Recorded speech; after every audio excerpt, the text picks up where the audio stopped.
But now we know that it was extremely targeted.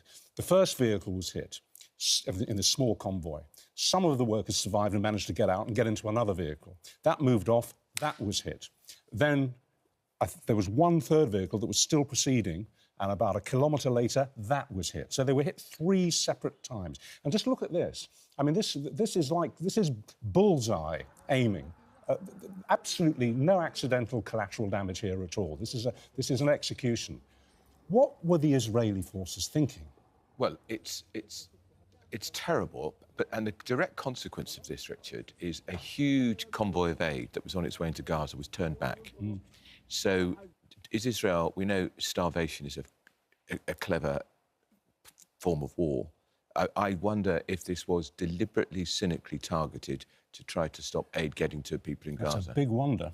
I'm not saying it is, but it was a massive aid convoy that was on its way in, was turned back because the people in charge of that convoy thought they cannot be responsible for it, and the volunteers, after what happened to those 7 people. And remember, we've lost nearly 200 aid workers in Gaza. 196. I think it's 196. Since October Yeah, 7th. so we're shocked because these are 3 Brits here, but this has been going on a lot. But this one did reek of cynically targeting.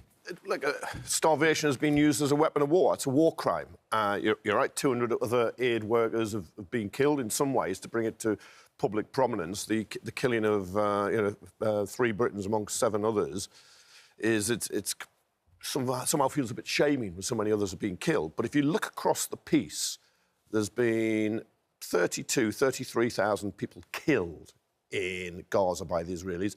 The vast majority are women and children who are not combatants. It almost feels as if it moves, shoot, kill it.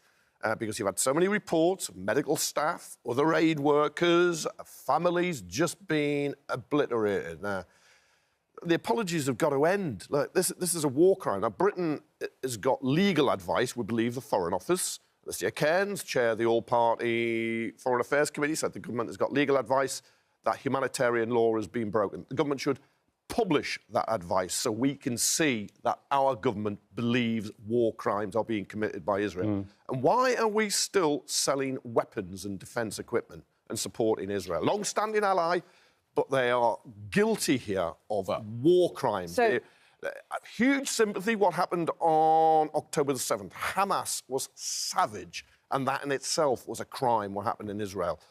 But the killing and the mass slaughter of so many Palestinians and aid workers is a war crime. We can't just keep saying, oh, look, this isn't good enough, we need inquiries, it's terrible. You've got to act. You cannot allow this to happen. Can you imagine if it was Russia doing this in Ukraine? We quite rightly, utterly condemn it. You'd be imposing sanctions. We impose sanctions. Why is Israel being allowed to do this in Gaza? And it's not just us, it's also the Americans. They're still supplying arms. when we